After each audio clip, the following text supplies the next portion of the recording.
నమస్తే, welcome to big TV. నేను మీ గౌతమి. అయితే అమ్మ మాట ఛానల్ అలాగే చెర్రీ సతాక్షి అదే పెరుగు పచ్చడాంటి ఛానల్స్ గురించి నిన్న మనం మాట్లాడడం కూడా జరిగింది.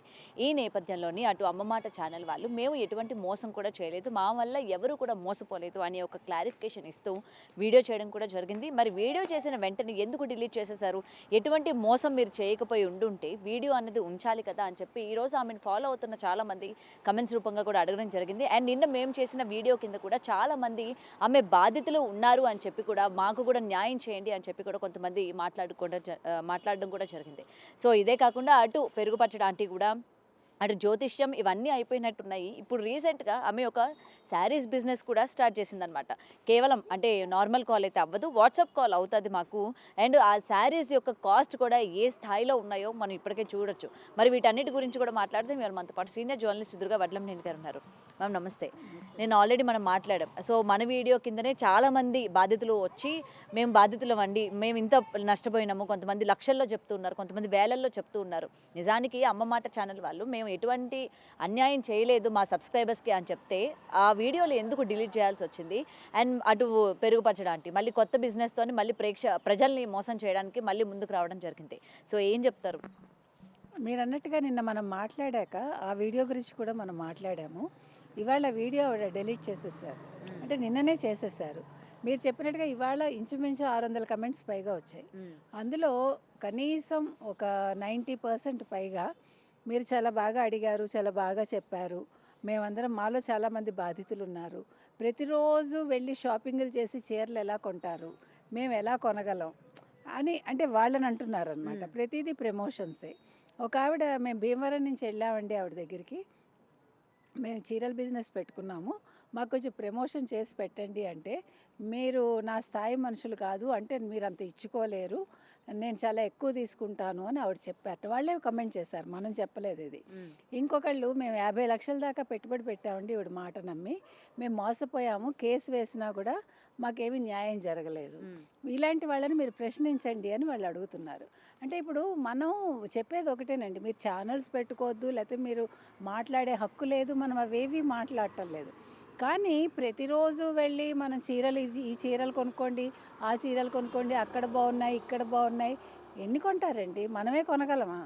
మన నెలకి 2-3 చీరలు కొనటానికే మనం నెలకి 2-3 చీరలు కొనటానికే చాలా ఆలోచిస్తాం. అటువంటిది దిగువ మధ్యతరగతి వాళ్ళు ఎంత కొంటారండి? వాళ్ళు అదే అడుగుతున్నారు. తర్వాత మీరు గతంలో కనుక చూసుకుంటే ఒక కమెంట్ వచ్చింది అందులో.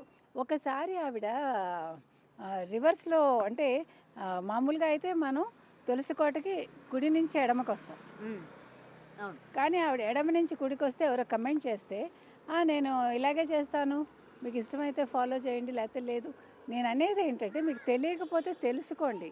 ఇప్పుడు మీరు ఎలా ఎదురవాళ్ళకి చెప్తున్నారో ఎదురవాళ్ళు కూడా మీరు తప్పు చేస్తే చెప్తారు, అది తెలుసుకోవాలి మీరు, మీకు అహంకారం అక్కర్లా. నెంబర్ 1. నెంబర్ 2, ఆవిడ దసరా టైంలో ఇత్తడి విగ్రహాలు పెట్టింది. ఆ ఇత్తడి విగ్రహాల మీద చాలామంది కమెంట్ చేశారు. ఇవాళ ఒక కమెంట్లో అది కూడా ఉంది. సారీ, అందులో ఏంటంటే ఆవిడ కొన్ని విగ్రహాలు వెనక్కి ఇచ్చేసింది. ఇప్పుడు మనం ఒకసారి పూజకో లేకపోతే ఒక దసరాలో మనం బొమ్మల కొలువ పెట్టాక ఆ విగ్రహాలు మనం కొట్లో వెనక్కి ఇస్తామా? ఇచ్చాక అది వేరే వాళ్ళకి అమ్ముతారా? అది పద్ధత కాదు కదా. ఇప్పుడు మీకు చిన్న ఉదాహరణ చెప్తా. మొన్న మేము కారాలు శివం రోడ్లో కొనుక్కుంటాం, ఇది శంకర మఠం దగ్గర కొనుక్కుంటాం.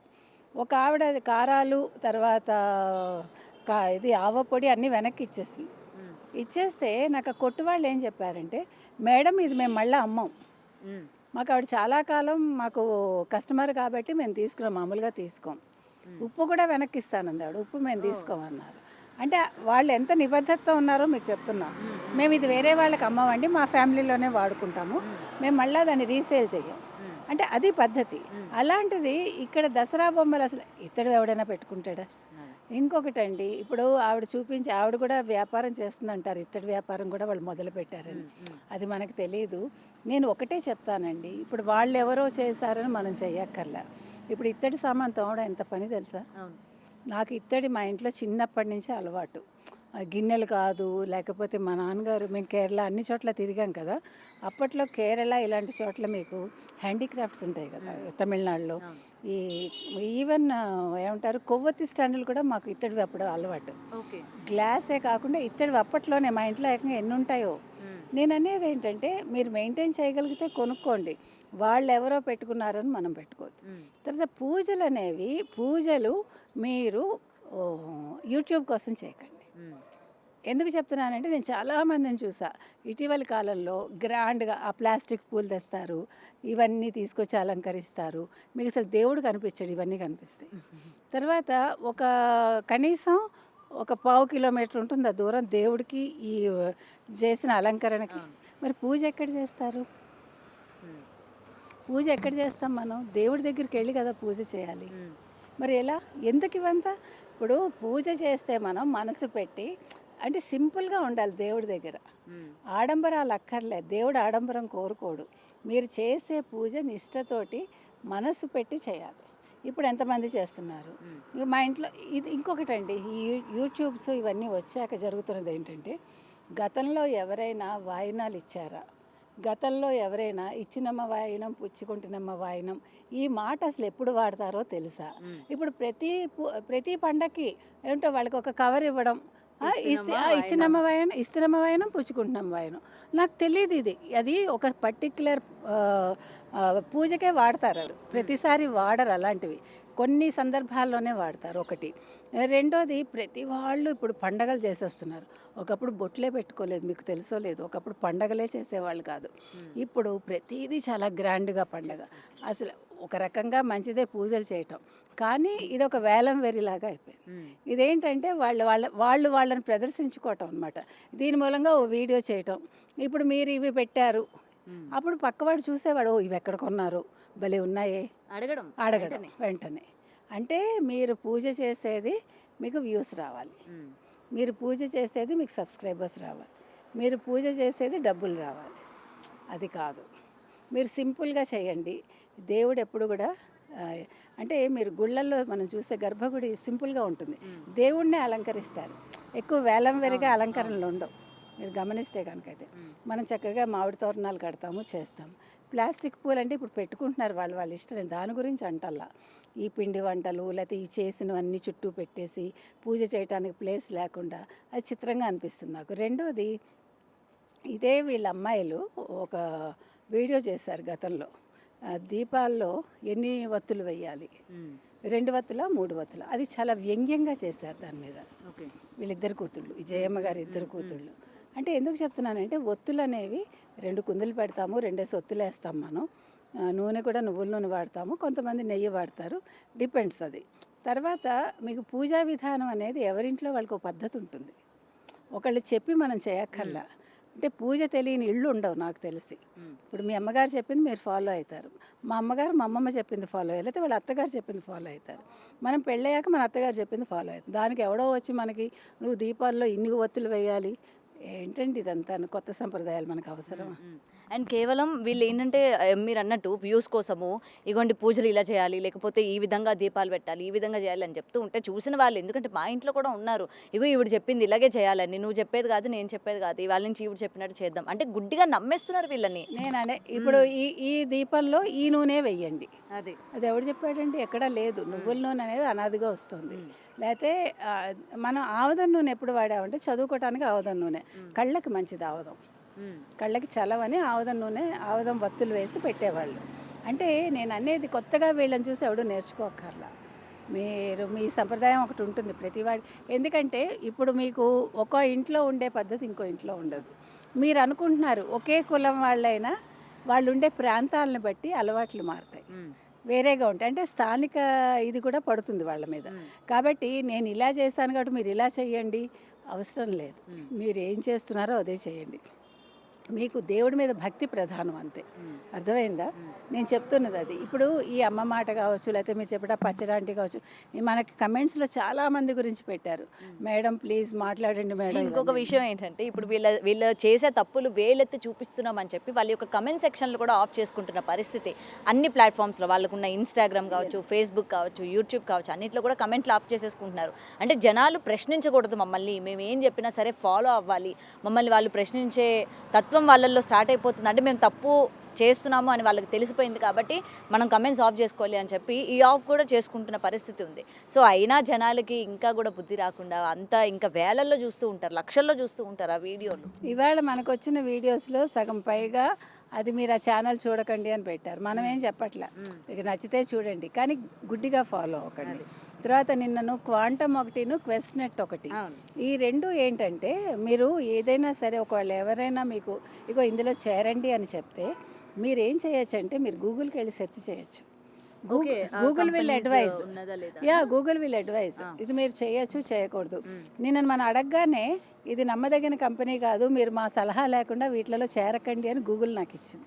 క్వాంటమ్ను క్వెస్ట్నెట్ అంటే ఎందుకు చెప్తున్నానంటే మీకు ఏమీ తెలియదు, బట్ మీ చేతిలో ఫోన్ ఉంది కదా, మీరు గూగుల్కి వెళ్ళండి అబ్బా. మీకు ఎవ్వరు చెప్పేవాళ్ళు లేకపోతే మీరు గూగుల్ని అడగండి, గూగుల్ విల్ గైడ్ యూ. అంటే గూగుల్ని 100% నమ్మమని నేను చెప్పట్లే, అట్లీస్ట్ సమ్ ఎక్స్టెంట్ అది మనకి గైడ్ చేస్తుంది. నెంబర్ 1. నెంబర్ 2, మనకి తెలియకపోతే నిన్న కూడా మనం చెప్పాం, ఇవాళ కూడా మన అడిగారు కాబట్టి మనం మాట్లాడుతున్నాం. దయచేసి గుడ్డిగా ఎవరిని నమ్మకండి. మీరు ఏదైనా వింటే ఇంకొకటి మీ స్తోమత చూసుకోండి. అప్పులు చేసేది వాళ్ళు ఎవరో బంగారం కొన్నారు, నేను ఇప్పుడు బంగారం కూడా కొనొద్దంట. ఎందుకంటే ₹1,00,000 అయిపోయింది. వాళ్ళ బంగారం మీరు ఒకవేళ అప్పు చేసుకున్నా, అంటే మామూలు సాధారణ మహిళలు చెప్తున్నా, అది పోయింది అనుకోండి, భర్త ఏమంటాడు, నన్ను పోరు పెట్టి కొనిపించావు, ఇప్పుడు ఆ నగ పోయింది, ఆ డబ్బులు ఉండుంటే మనం డిపాజిట్ వేసి ఉండేవాళ్ళం, లేకపోతే ఎఫ్డి వేసి ఉండేవాళ్ళం, లేకపోతే పిల్ల చదువుకు వచ్చేది, లేకపోతే పిల్లాడి చదువుకు వచ్చేది అంటారా. అంటే బంగారం కొనడం తప్పని నేను అంటలే, వాళ్ళు ఎవరో కొన్నారు కాబట్టి నేను కూడా కొనాలి అని నా తాహతకు మించి నేను కొనకూడదు అంటున్నా, అంతే నేను చెప్తున్నా.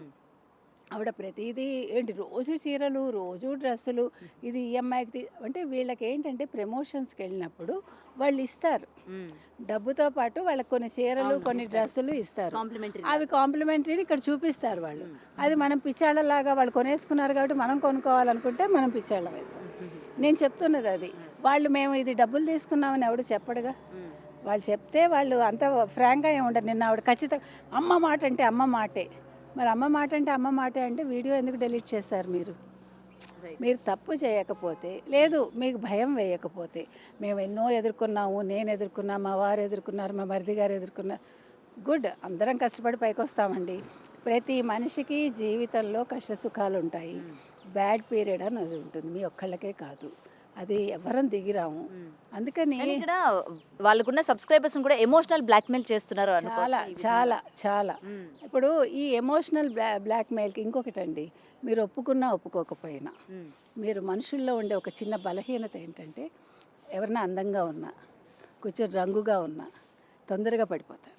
మీరు గమనించండి, అది మీరు అనుకోవచ్చు రంగు ఏంటండి, నేను రంగు గురించి మాట్లాడిన ఒప్పుకోను కూడా, కానీ అది మనిషిలో ఉంది, అది ఆ అట్రాక్షన్ అనేది తెల్లగా ఉండి కాస్త నవ్వుతూ మాట్లాడితే, అంటే మీరు ఒక్కటండి ప్రతి మనిషిని అబ్జర్వ్ చేయటం నేర్చుకోవాలి, అది కూడా ఒక కళే. ఒక మనిషి మాట తీరుని బట్టి వీళ్ళు ఎంత ఫ్రాంక్గా ఉన్నారు, వీళ్ళు నిజం మాట్లాడుతున్నారా మనకు తెలిసిపోతుంది, అది అనుభవం మీద వస్తుంది. ఇప్పుడు చాలామందికి ఏమవుతుందంటే చూస్తారు, భర్త వద్దండం అనే కోపం పెట్టుకుని వాళ్ళు ఇంకొంచెం మొండిగా అవుతారు. లేదా అత్తగారు వద్దంది అనుకోండి, నువ్వెవరు చెప్పేదానికి, మా ఆయన ఇస్తాడు, నాకు ఇస్తాడు కరెక్టే, అది మనకు అవసరమా కాదా? ఇప్పుడు ఒక వస్తువు కొనాలి, అవసరమా కాదా? మన ఇల్లు ఎంత ఉంది, మనకి ఇది పెట్టుకునే చోటు ఉందా లేదా, లేదు దీనివల్ల నిజంగా ఉపయోగం ఉందా లేదా, దీనివల్ల నిజంగా ఉపయోగం ఉందా లేదా, ఇవి ఆలోచించుకోవాలి. నేను చెప్తున్నది అది, మీరు వీడియోస్ చూడండి కానీ ఎంతవరకు అవసరమో అంతవరకే మీరు కొనుగోలు చేయండి, ప్రతిదీ గుడ్డిగా నమ్మద్దు. ఇప్పుడు చాలామంది మేము మోసపోయాం అంటున్నారు, అమ్మ మాట ఛానల్ చూసి మరొకటి చూసి. ఇందాక మీరు అన్నారు ఆ పెరుగు పచ్చడి ఆవిడ, ఆ పెరుగు పచ్చడి ఆవిడ ఏదో కొత్త బిజినెస్ మొదలుపెట్టింది. మీరు బిజినెస్లు చేసుకుంటూ మీరే మాకు దిక్కు, మాకు మీరే దేవుళ్ళు, మీ వల్లే అన్నం తింటున్నాం, వద్దండి. మీరు కోట్లు సంపాదించారు, మీ కోట్లలో ఎవరికైనా ఒక ఆవిడకు పెట్టింది కూడా. ఇప్పుడు ఈ అమ్మ మాట ఆవిడ కావచ్చు, పెరుగు పచ్చడి ఆవిడ కావచ్చు, ఇంకొకళ్ళు కావచ్చు, వీళ్ళు ఈ మొన్న మరి యుద్ధం జరిగింది ఆపరేషన్ సింధూరు, మీరు ఆర్మీకి ఏమైనా ఇచ్చారా? అలాంటి విషయాలు ఎందుకు మాట్లాడరు? ఓ పక్క అక్కడ యుద్ధం జరుగుతుంటే మీరు చీరలు ఎందుకు చూపిస్తారు, నగలు ఎందుకు చూపిస్తారు, బంగారం గురించి ఎందుకు మాట్లాడతారని అడుగుతున్నారు. కరెక్ట్ కదా? అప్పుడు మీరు దేశభక్తికి సంబంధించి మాట్లాడాలి. లేదు మీ పిల్లలకి కొంచెం నేర్పించండి, మీ పిల్లలకి ఇగో ఇలా జరిగింది ఈ యుద్ధం గురించి వివరించండి అంటే అలాంటివి చెప్పకుండా తెల్లారు లేచిన దగ్గర నుంచి ప్రయాణాలు చేసుకుంటూ తెల్లారు లేచిన దగ్గర నుంచి ఏం వండాము ఒక్క బెడ్రూమ్ సీన్ తప్ప మిగతా అన్నీ చూపిస్తున్నారండి. మీరు ఏమైనా అనుకోండి, టూ మచ్ అయిపోయింది, అసలు భరించలేకపోతున్నాం. నైటీస్ వేసుకుని అన్నీ వేసుకుని, అంటే నైటీస్ వేసుకోకూడదని నేను అన్నాను. బట్ ఏంటంటే ఏది ప్రైవేట్ చేయాలి ఏది పబ్లిక్ చేయాలి అన్నది తెలుసుకోలేక అది తెలుసుకోలేక కాదు, తెలిసే చేస్తున్నారు కొంతమంది క్యాజువల్గా చేస్తున్నారు. సో ఇవన్నీ కూడా గుర్తుంచుకుంటే బాగుంటుంది. ఏది ఏమైనా ఏ ఛానల్ వాళ్ళైనా మీరు యూట్యూబ్కి వచ్చేది డబ్బుల కోసం, అది ఒప్పుకోండి. కానీ డబ్బుల కోసం అని ప్రజల్ని మీరు మభ్యపెట్టద్దు, ప్రజల్ని మీరు మోసం చేయొద్దు, మళ్ళీ మీరు బుకాయించొద్దు. మేము చాలా గొప్పవాళ్ళం, నా మాట అంటే మాటే, నేను ఎవరి దగ్గర రూపాయి తీసుకోవాలి. మీరు ప్రమోషన్స్ చేసుకోండి, ఆ ప్రమోషన్స్ వల్ల పక్క వాళ్ళు మోసపోకుండా మీరు చూడండి. Thank you.